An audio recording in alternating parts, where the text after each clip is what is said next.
Bonjour à tous, j'espère que vous allez bien. On se retrouve aujourd'hui pour une nouvelle vidéo. On va vous montrer comment travailler les épaules sur des machines guidées. Beaucoup pensent que les machines guidées sont des machines de finition.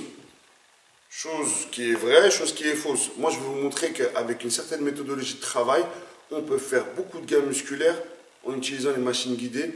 Et ce que j'aime bien dans les machines guidées, c'est qu'on travaille en toute sécurité. Suivez-moi. Yeah, you can't stop this show, it's fucking chronic, yo. It's fucking toxic like an alcoholic logic flow. It's catastrophic like a psychotic erotic code. Cause even though I wanna quit her, man, she kinda dope. I gotta go, I never slow down, everybody knows now. We the best to throw down, parties in the SoCal. We getting so loud, party with the whole crowd. Kick the haters all out, taking away all now. Bitch, I'm fucking pro now, hitting home runs at every single show now. Premier exercice, deltoïde antérieur. Deltoïde antérieur, donc c'est la partie avant de l'épaule. Donc on va se retrouver sur cette machine-là pour exercer ce mouvement. Et on va demander à Sao, notre mannequin préféré, qu'on aime tellement voir sur la chaîne H-Coaching TV, d'exécuter donc le mouvement de manière assez générale, ce qu'on voit en salle de fitness. Ok, vas-y, je t'en prie. Montre-nous un petit peu ce qu'on voit dans les salles de manière générale. Voilà. Donc, tu peux monter même un peu les bras un peu plus haut. Voilà, on va retrouver ça. Ok. Ça, c'est le mouvement à ne pas faire si tu travailles sur une machine guidée. Pourquoi? La machine guidée, on va chercher la sensation. La sensation est la contraction absolue sur le muscle qu'on cherche à travailler. Donc, si tu ne sens pas le muscle que tu cherches à travailler de manière complète à 100%, eh ben c'est que l'exécution elle est mal faite. Donc tu dois réviser un peu ton cours. Et là justement, on va procéder à la correction. Donc tu vas resserrer un peu plus tes mains au niveau de l'écart. Ici, voilà, juste à l'extérieur de l'épaule. Et là on peut voir que juste dans cette posture-là, on voit qu'il y a une contraction volontaire. On va mettre pas lourd du tout, en léger bien entendu, pour avoir vraiment une exécution parfaite. On va avancer les coudes de cette manière-là, ok, on va descendre à 90 degrés, vas-y, tout en contrôlant, et tu tends les bras doucement, et tu montes. 1, 2, 3, 4, et surtout, ne pas écarter les coudes. 5, 6, 7, 8, 9, 10. Est-ce que tu sens la contraction sur l'épaule? Tu vois, pourtant, il n'y a pas lourd. Hein. Il y a 10 et 10.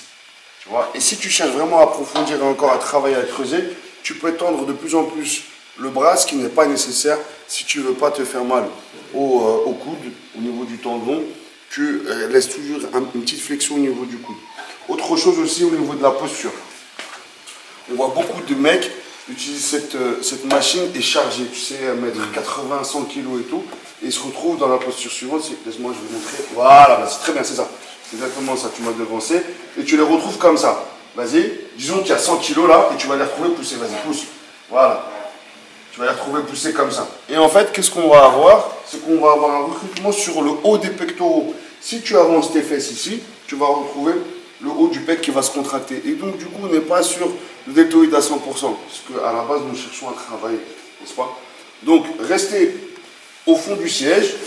Bien entendu, pas le dos extrêmement plat, donc on va garder toujours une mobilité parfaite ici, un petit creux au niveau des omoplates pour sécuriser le dos. On va saisir juste à l'extérieur des épaules, on va tendre les bras et garder les coudes à l'intérieur. Et plus tu vas garder tes coudes à l'intérieur, et plus le deltoïde va travailler et tu seras bien. Ok, on va passer à l'exercice suivant. Ok, là, le mouvement suivant, c'est quoi? C'est ciblé sur le delto médium. Médian, pardon, excusez-moi pour la petite faute. Donc, deltoïde médian. On va garder cette même machine-là, mais de prise inversée. Donc, le pupitre, il sera face à nous. Ok, mais là, il faut être très très prudent sur ce mouvement-là. Normalement, tout va bien se passer. Quand on va vous présenter le mouvement, on va vous montrer les mouvements de sécurité, les choses qui vont sécuriser le dos et les épaules. Donc là, voilà, on va se servir du front comme appui, ok, sur le pupitre pour justement avoir toute la partie des dorsaux, etc., de la colonne qui ne vont pas bouger. Ok, on va prendre juste à l'écart des épaules les poignets qui se trouvent juste ici et on va faire le même travail. Ok, c'est bien. Donc du coup là vous allez voir que là les coudes il faut les mettre sur les côtés. pas comme le premier exercice. Là, les coudes, il faudra bien les mettre sur les côtés pour aller chercher le médian. Ok, vas-y, pousse. Ok, on tend les bras. Ok, même, voilà, et hop, 90 degrés, et on pousse. 2, 3. Et là, on est en plein dedans. Voilà. Ça, c'est un mouvement super. Moi, j'aime beaucoup. La contraction, elle est top. La sensation, elle est top. Ne chargez pas trop, surtout. Vraiment, cherchez la sensation. Vous allez voir, votre galbe va exploser. Ok, donc dernier exercice, on va aller chercher le deltoïde postérieur. Le deltoïde postérieur, c'est le petit muscle juste ici. Ok, donc c'est un muscle très petit, mais qui a besoin d'être travaillé. Si tu as une grosse épaule, c'est avec ce deltoïde-là justement que ton épaisseur sera visible et du coup tu paraîtras balèze. Vous voyez comment il est balèze? Super. Allez. Et il va travailler ici. Là, on va vous montrer sur un mouvement, une machine plutôt qui est faite à la base pour le dos, une variante qui est super intéressante pour travailler le deltoïde postérieur. C'est qu'on va se mettre juste ici. Hop, assieds-toi, Sao. Ok, il faut vraiment que le public, tu vois, ici, là, la fin du mouvement, le coude se retrouve. Prends mon bras pour voir. Prends mon bras, voilà. Tu tires. Ok. Viens par ici, fais le tour, que je te montre. Donc là on est bien. Tu peux même descendre un petit peu plus le siège. Ça va redescendre un peu plus le siège d'ailleurs. Ok. Tiens-toi ici. Ok, tu pars pour tirer. Ok. Et là, juste ça. Allez, redescends sans bouger le dos. Tends le bras, juste tends le bras. Tends le bras. Tu vois, emmène pas l'épaule. Emmène pas l'épaule. Laisse l'épaule ici, il n'y a que le bras. Ouais, c'est ça. Exactement ça. Ouais, et là tu vois, il y a la contraction. Bam, lâche derrière, loin, boum, boum, bien. Tends le bras. Super. Et tu tapes dedans. Donc là on est sécure. On n'a pas besoin de se tuer avec les haltères, on est bien. Et franchement, si tu fais le mouvement comme ça, l'isolation elle est super et tu vas avoir des résultats de ouf. Donc tue-toi à ce mouvement. Vraiment tu vas kiffer. Et tu me mettras dans les commentaires si en effet ça a marché sur toi. Tu as senti ça? Ouais. On y va pour le bras gauche. Bras gauche. Voilà. Ah, c'est on fait en unilatéral, c'est ça. Tiens-toi bien pour pas bouger le dos. Voilà. Hop. Maintenant, plus tu vas lever le coude et plus on sera dessus.